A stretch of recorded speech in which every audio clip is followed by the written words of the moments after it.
Hi friends, আমরা আগের ক্লাসে জিডিপি ডিফলেটর করেছি, পোটেনশিয়াল জিডিপি করেছি। তারপর জিডিপি ডিফলেটর কি করে একটা এসেনশিয়াল হাতিয়ার হয়ে যায় যে ইনফ্লেশনকে প্রেডিক্ট করার জন্য বা বোঝার জন্য, সেই সব নিয়ে আমরা আলোচনা করেছি। এই ক্লাসে আমরা করব যে ন্যাশনাল ইনকাম কিভাবে ক্যালকুলেট করে, কোন কোন জিনিসগুলো মাথায় রাখা হয়, সেই সব নিয়ে আমরা আলোচনা করব।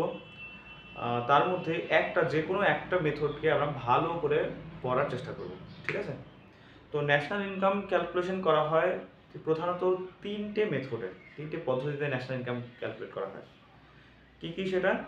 প্রথমটা হচ্ছে এক্সপেন্ডিচার মেথড, আমরা যা খরচ করছি তার বেসিসে করা হয়, ঠিক আছে? সেকেন্ড মেথড হচ্ছে প্রোডাক্ট মেথড। কি কি বললাম? Expenditure method, product method, income method. Expenditure method, product method আর হচ্ছে ইনকাম মেথড। তার মধ্যে এই তিনটের মধ্যে আমরা এই ক্লাসে শুধুমাত্র এক্সপেন্ডিচার মেথড নিয়ে আলোচনা করব, ভালো করে বোঝার চেষ্টা করব প্রত্যেকটা কম্পোনেন্টকে, ঠিক আছে? তো চলো শুরু করা যাক। যেমন কি তোমরা দেখতেই পাচ্ছ যে এক্সপেন্ডিচার মেথডের মানে চারটা কম্পোনেন্ট আছে। হ্যাঁ, একটা হচ্ছে পার্সোনাল কনজাম্পশন এক্সপেন্ডিচার, তারপর ইনভেস্টমেন্ট এক্সপেন্ডিচার, গভর্নমেন্ট এক্সপেন্ডিচার, আর হচ্ছে নেট এক্সপোর্টস বা এক্সপোর্টস মাইনাস ইম্পোর্টস। তো প্রথমে আসি আমরা পার্সোনাল কনজাম্পশন এক্সপেন্ডিচার। আমরা যাই ইনকাম করি না কেন, সেটা ইনকামের মধ্যে কি থাকছে? গভর্নমেন্ট ট্যাক্স থাকে সেখান থেকে, ঠিক আছে? বিভিন্ন মিসলেনিয়াস ট্যাক্স। ট্যাক্স বলতে বোঝাচ্ছে আমি ডিরেক্ট ট্যাক্স, ইনডিরেক্ট ট্যাক্স সবগুলোকে আমি ইনক্লুড করলাম। সেকেন্ড থাকে কি, আমাদের ট্যাক্স দেওয়ার পর যে পয়সা পড়ে রইলো সেটা হচ্ছে পার্সোনাল ডিসপোজেবল ইনকাম। মানে সেই ইনকামের মধ্যে কি কি থাকে? দুটো কম্পোনেন্ট থাকে, একটা এক্সপেন্ডিচার থাকে, personal expenditure to consumption expenditure, মানে সেটা কনজিউম করলাম আমি, এক্সপেন্ডিচার করলাম। আর একটা সেভিংস এক্সপেন্ডিচার, মানে হ্যাঁ সেভিংস করে, ঠিক আছে? তো এই সেভিংস এক্সপেন্ডিচার বা কনজাম্পশন এক্সপেন্ডিচার ওটা পরে আমরা আলোচনা, সেভিংস এক্সপেন্ডিচার বা ইনভেস্টমেন্ট এক্সপেন্ডিচার এগুলো পরে আসি। আমরা পরে রইলাম কি কনজাম্পশনের ক্ষেত্রে। পার্সোনাল ডিসপোজেবল ইনকাম থেকে যে পরিমাণ আমাদের অর্থ পড়ে থাকে, মানে পার্সোনাল ডিসপোজেবল ইনকামের মধ্যে দুটো কম্পোনেন্ট আমরা জানি, কনজাম্পশন।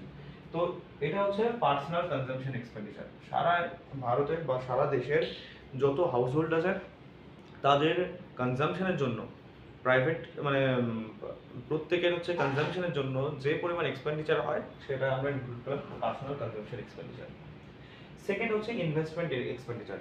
আমরা কনজাম্পশন করার পর, মানে গভর্নমেন্টকে ট্যাক্স দেওয়ার পর, কনজিউম করার পর বাকি রইল সেভিংস।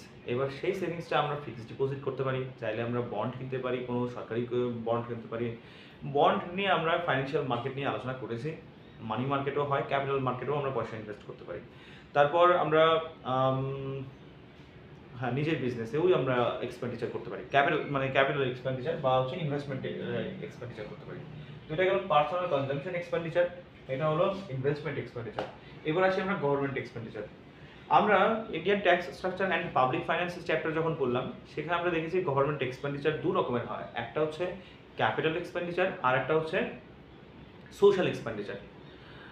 ক্যাপিটাল এক্সপেন্ডিচার হচ্ছে কোনো ইনফ্রাস্ট্রাকচার মানে কি যে তৈরি করার জন্য যেসব এক্সপেন্ডিচার খরচ করা হয়, যেগুলো কিনা অর্থ মানে পয়সা কামানোর জন্য বেশ ভালো উপযোগী। এগুলো যেমন কি ব্রিজ, রাস্তাঘাট, তারপর হচ্ছে যে পোর্ট বানানো, এই সবগুলো হচ্ছে ক্যাপিটাল এক্সপেন্ডিচারের মধ্যে পড়ে, যেগুলো কিনা পয়সা কামানোর জন্য সাহায্য করে। আচ্ছা, আর একটা কি সোশ্যাল এক্সপেন্ডিচার। সোশ্যাল এক্সপেন্ডিচারের মধ্যে কি কি পড়ে? যেগুলো কিনা যে মানুষের মানে যেমন কি যে হসপিটাল, স্কুল, কলেজ এইসব তৈরি করার জন্য এক্সপেন্ডিচার করা হয়। তো এটা হচ্ছে গভর্নমেন্ট এক্সপেন্ডিচারের অংশ, এটা গেল গভর্নমেন্ট এক্সপেন্ডিচার। বাকি রইল হচ্ছে নেট এক্সপোর্টস। নেট এক্সপোর্ট মানে এক্সপোর্ট মাইনাস ইম্পোর্ট। আচ্ছা, আমরা এক্সপোর্ট ইম্পোর্টে কিভাবে পয়সা লাগাবো, সেখানে কি করে এক্সপেন্ডিচার করছি আমরা? যেমন কি আমরা শেয়ার মার্কেটের মাধ্যমে করতে পারি, আবার ফরেন ডিরেক্ট ইনভেস্টমেন্ট এফডিআই বা এফপিআই, ফরেন পোর্টফোলিও ইনভেস্টমেন্ট, এভাবেও আমরা করতে পারি। হ্যাঁ, সেটাও করতে পারি। আবার এরকমও করতে পারি যে আমরা ইম্পোর্ট করলাম কোনো একটা ক্যাপিটাল গুডস, যে ক্যাপিটাল গুডস কোনটাকে, যেটাকে যে গুডসকে ব্যবহার করে নতুন গুডস এবং ভ্যালু অ্যাডেড গুডস মানে আরো বেশি দামি গুডস তৈরি করা যায়, পণ্য তৈরি করা যায়, এইসব ধরনের হচ্ছে কি গুডসকে বলা হয় ক্যাপিটাল গুডস। এইসব আমরা চাইলে বিদেশ থেকে আমদানি করতেই পারি।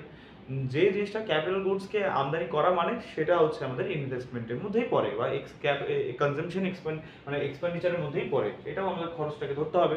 বা এক্সপোর্ট ইম্পোর্টের ক্ষেত্রেও যেসব খরচ আমরা করে থাকি সেটাকেও আমরা খরচ ধরতে পারি, এভাবেও ধরতে পারি।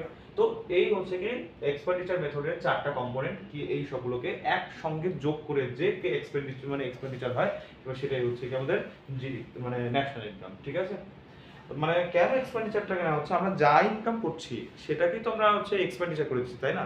যেমন কি ট্যাক্স দিচ্ছি, যেই ট্যাক্স দিচ্ছি সেটা গভর্নমেন্ট আবার সোশ্যাল বা ক্যাপিটাল এক্সপেন্ডিচার করে দিচ্ছে। তারপর আমরা যে কনজাম্পশন করছি এটাও আমাদের, এটা আমরা ইনকাম করেছি বলেই তো কনজাম করতে পারছি, তার মানে এটা আমাদের ইনকাম ন্যাশনাল ইনকামের মধ্যেই পড়ছে। আবার যেটা সেভিংস করছি সেটাও আমাদের হচ্ছে ন্যাশনাল ইনকামের মধ্যে পড়ছে, সেটা আমরা কোথাও না কোথাও আমরা ইনভেস্ট করে দিচ্ছি। পয়সাটা ব্যাংকে রাখছে, ব্যাংকটাও সেটা হচ্ছে অন্য কোথাও ইনভেস্টর লোন দিয়ে দিচ্ছে বা এক্সপেন্ডিচার করছে, যেটা কিনা পয়সা ইনকাম করা যেতে পারে। তো এটাও আমাদের ইনকামের মধ্যেই পড়ে। তো এক্সপেন্ডিচার মেথডের এইভাবে আমরা ন্যাশনাল ইনকাম ক্যালকুলেট করতে পারি। ঠিক আছে, তো এক্সপেন্ডিচার মেথডের ক্ষেত্রে আমরা যেটা এখান থেকে যেটা বার হয় সেটা হচ্ছে জিডিপি,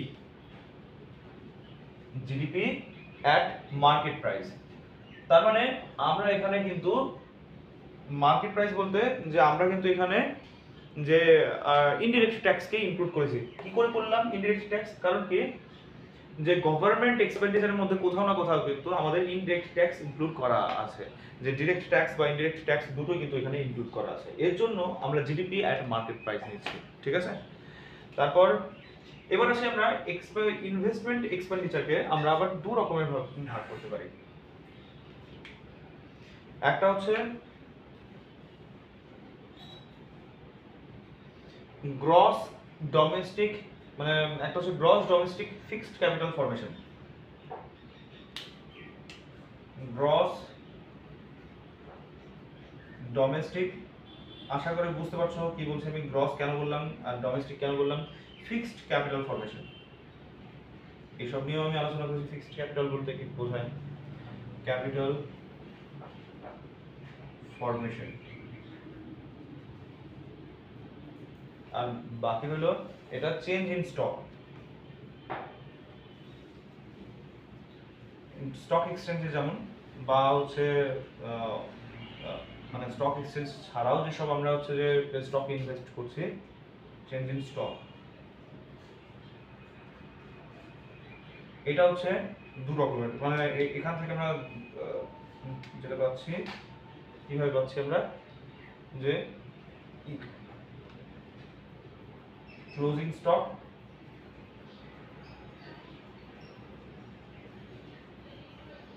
মাইনাস ওপেনিং স্টক। মানে কোন একটা স্টক যখন তুমি কিনবে, শেয়ার যখন কিনবে, তখন ওপেনিং ক্ষেত্রে তোমার কত হচ্ছে, আমি এটা শেয়ার, এই পেনের শেয়ার কিনছি, তো এটা আমি কেনার সময় 10 টাকায় কিনলাম, ক্লোজিং মানে কি আমি যখন এটা বেচে দিচ্ছি তখন 12 টাকা যাচ্ছে, ধরো আমি বিক্রি করে দিলাম, তাহলে 12 মাইনাস 10 এটা হচ্ছে যে ক্লোজ মানে মানে চেঞ্জ ইন স্টক হয়ে যাচ্ছে। ঠিক আছে, আচ্ছা এবার হলো গ্রস ডোমেস্টিক এ ফিক্সড ক্যাপিটাল। এটা আবার তিন রকমের হচ্ছে।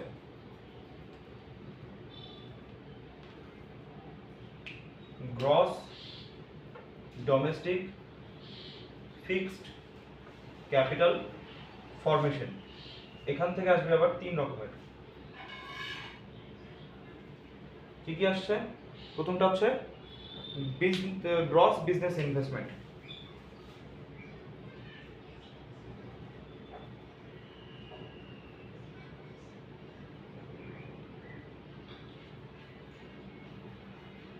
তারপর সেকেন্ড হচ্ছে রেসিডেন্সিয়াল কনস্ট্রাকশন,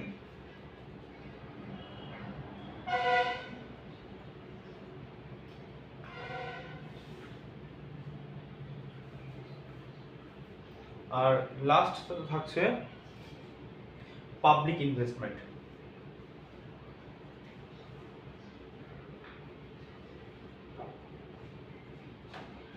আশা করি এগুলো সবগুলো টার্মই তোমরা বুঝতে পারছো।